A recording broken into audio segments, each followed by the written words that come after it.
Direct selling business क्यों जरूरी है? पैसिव इनकम हमारी जिंदगी में क्यों जरूरी है? इस दुनिया में दो तरह की कमाई होते हैं, पहला एक्टिव अर्निंग और दूसरा पैसिव अर्निंग। एक्टिव अर्निंग किसे कहते हैं? वैसी कमाई जिसमें काम करे पैसा आए और जब काम करना बंद कर दे तो पैसे आना बंद हो जाए। जैसे जॉब पर जा रहे हैं, पैसा आ रहा है, जॉब पर जाना बंद, पैसे आना बंद। एक दुकानदार दुकान खोल रहा है, पैसा आ रहा है, दुकान खोलना बंद, पैसे आना बंद। एक किसान खेती कर रहा है, पैसा आ रहा है, खेती करना बंद, पैसा बंद। एक मजदूर मजदूरी कर रहा है, पैसा आ रहा है, मजदूरी करना बंद, पैसा बंद। It's called active earning. और दूसरा पैसिव अर्निंग। पैसिव अर्निंग किसे कहते हैं? एक ऐसी कमाई जिसमें एक तय सीमा तक काम करे और उसके बाद काम ना भी करे तो भी अर्निंग होती रहे। It's called passive earning. Passive earning क्यों जरूरी है? क्योंकि आज हमारा शरीर काम कर रहा है, कल वह काम नहीं करेगा। आज कुछ ऐसा करना है जो हमारी मौजूदगी ना भी हो तो भी हमें रेगुलर इनकम आती रहे, और वो ज्यादा जरूरी है। पैसिव अर्निंग जिससे एक मिडिल क्लास और पुअर फैमिली भी आसानी से अपनी अर्निंग बढ़ाकर एक अच्छी जिंदगी जी सकता है।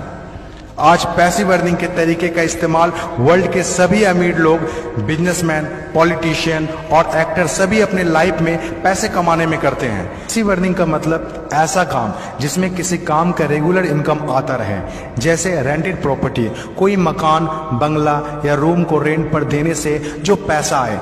और भी है जैसे fix deposit, real estate, business, YouTube earning, ये सभी पैसिव अर्निंग में आते हैं। आज आपके पास कोई एक ही इनकम ऑफ सोर्स है, चाहे वो जॉब हो या बिजनेस हो या शॉप हो या फिर एग्रीकल्चर, कुछ भी हो, आप उससे अपनी लाइफ की जरूरतों को पूरा नहीं कर सकते हैं। अगर आपको एक बेहतर जिंदगी चाहिए तो आप सिर्फ एक ही इनकम ऑफ सोर्स पर डिपेंड नहीं रह सकते।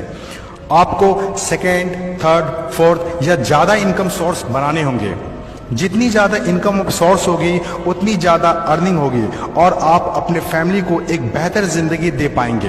पैसिव अर्निंग करने के लिए आप ऑनलाइन और ऑफलाइन दोनों तरीके से कर सकते हैं। इसीलिए पहले आप कंफर्म करें कि आप किस तरह शुरुआत करना चाहते हैं। आपको बेसिक और सिंपल आइडियाज चाहिए, ज्यादा रिस्क भी नहीं हो और इन्वेस्टमेंट भी कम लगे।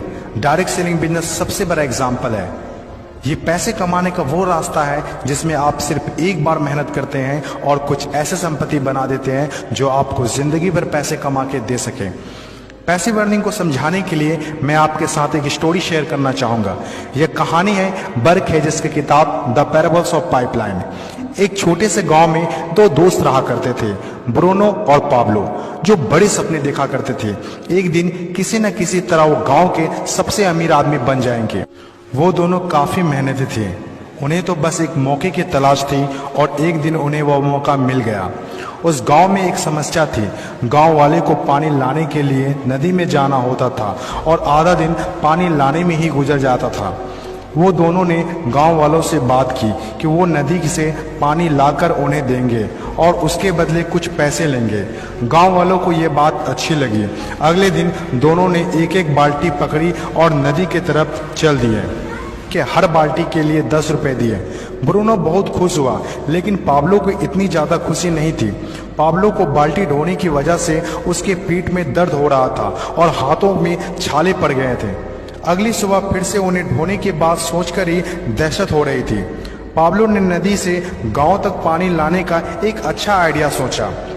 जब अगली सुबह दोनों अपनी अपनी बाल्टी उठाकर जाने लगे तो पाब्लो ने कहा, ब्रूनो मेरे पास एक आइडिया है। चंद सिक्कों के बदले मैं दिन भर बाल्टी ढोने की वजह क्यों ना हम नदी से गांव तक पाइपलाइन बना दें।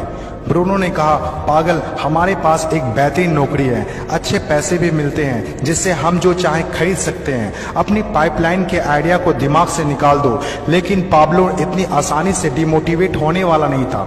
उसने अपने दोस्त को पाइपलाइन बनाने का आइडिया अच्छे से समझाया। हम लोग दिन के आधे समय बाल्टी ढोने का काम करेंगे और आधे समय और छुट्टियों के दिनों में पाइपलाइन का काम करेंगे। ब्रूनो ने पाब्लो की बात नहीं मानी। पाब्लो जानता था कि पथरीली जमीनों में पाइपलाइन बनाना आसान नहीं होगा, लेकिन पाइपलाइन बनने के बाद जो मिलेगा उससे वह इंस्पायर होकर काम करता रहा। जब पाब्लो अपना पाइपलाइन बनाता था तो गांव वाले उसकी मजाक उड़ाया करते थे, ये देखो Pablo the pipeline. Bruno Pablo से 2 गुना काम कर रहा था, इसीलिए वह 2 गुना पैसा भी बना रहा था। पहले कुछ महीने तो पाब्लो की मेहनत का कोई फल नहीं दिख रहा था, लेकिन पाब्लो खुद को बार बार याद दिलाता रहता कि कल के सपने आज के त्याग से ही होते हैं, और आखिर में वही हुआ जो होना था। पाइपलाइन बनकर तैयार हो गया। अब पाब्लो सोता था तो भी पैसा आता था, नहाता था तो भी पैसा आता था, खाता था तो भी पैसा आता था, वह कहीं बाहर घूमने जाता था तो भी पैसा आता था। जितना ब्रूनो ने 3 साल में कमाया था उतना पाब्लो ने 3 महीने में कमा लिया। गांव में जितना पानी बहकर जाता था, पाब्लो के जेब में उतना ही पैसा बहकर आता था। और मेरे हिसाब से direct selling business is the best opportunity. इस कहानी से हम 5 बातें सीखते हैं। पहला, विजन का होना। विजन सबके पास नहीं होता। विजन जो आंखों से नहीं सोच से देखी जाती है। इस दुनिया में 5% लोग के पास ही विजन होता है और वही इस दुनिया में कुछ बड़ा करते हैं। दूसरा, सबसे इंपॉर्टेंट, जब भी आप कुछ हटके करेंगे तो लोग आपका मजाक उड़ाएंगे, ठीक उस पाब्लो की तरह। तीसरा, लगातार काम करना। विजन पर काम करना आसान नहीं होता है। इसमें जबरदस्त फोकस के साथ तब तक काम करना होगा जब तक आप उसे कंप्लीट ना कर ले।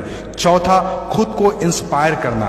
अपने आप को इंस्पायर करने के लिए वो देखना होगा जो पाइपलाइन बनने के बाद आपको मिलेगा। अपने सपनों को विजुलाइज करना होगा ताकि अपने आप को मोटिवेट और इंस्पायर कर सके। पांचवा और सबसे इंपॉर्टेंट बात, प्रॉब्लम सॉल्विंग वर्क। जिस तरह पाब्लो ने गांव की पानी की समस्या को सॉल्व किया, आज हर वो इंसान सक्सेसफुल है जिन्होंने लोगों के प्रॉब्लम को सॉल्व किया है। चाहे वो डॉक्टर हो या इंजीनियर, चाहे वो साइंटिस्ट हो या कोई मोटिवेशनल स्पीकर, आज हर वो इंसान कामयाब हुआ है जिसने भी किसी भी फील्ड में लोगों के प्रॉब्लम को सॉल्व किया है। और डायरेक्ट सेलिंग बिजनेस भी ऐसा ही है।